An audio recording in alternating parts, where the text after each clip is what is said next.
Survivors or victims of abuse have been conditioned to overshare, overexplain, or spill. They do this for a couple of different reasons. When you're in a relationship with an abusive person, you're typically in a relationship with a person that is non-rational.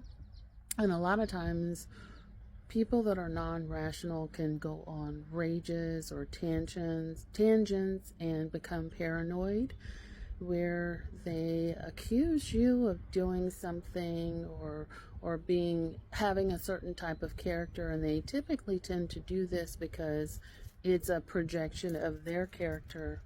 An example of this would be like your partner suddenly accuses you of cheating or being unfaithful, and then they become physically aggressive against you for becoming unfaithful, even though there's no actual proof that such actions have actually happened on your part. And so you are conditioned to try to, justify, explain, and rationalize, and essentially plead your case. This can become exacerbated when they bring in third parties that they collude with, that also back them up and say, well, this happened, or I have questions. So you become on the ultra defensive. And another reason why people may tend to overshare is we've been coerced, by abusive people to explain and tell them everything. Abusive people are incredibly nosy and they invade privacy.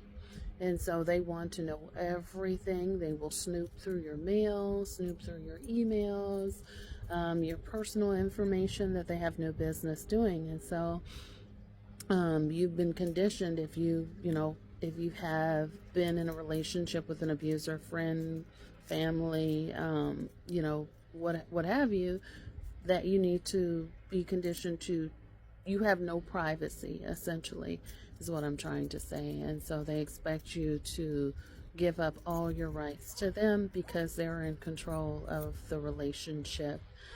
And so one of the things that I invite some of my viewers to remember is that, one, an abusive person is not a rational person.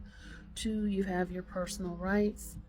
Three, it's never a good idea to overshare. You have a right to some levels of privacy in your life. I mean, your life is your life. You have a right to privacy. And so I would invite you to remember that your business is your business, and you can decide when and where you want to share. The same thing is true with dating.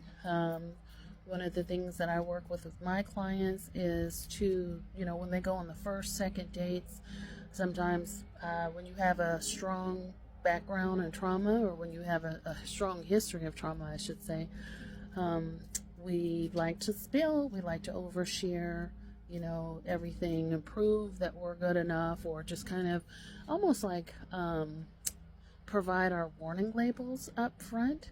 So I would caution you against doing that, and not to overshare or spill that type of information. I think certain information can be shared when you've developed a level of intimacy, connection, and trust with a person. But when you don't know someone, reserve your privacy.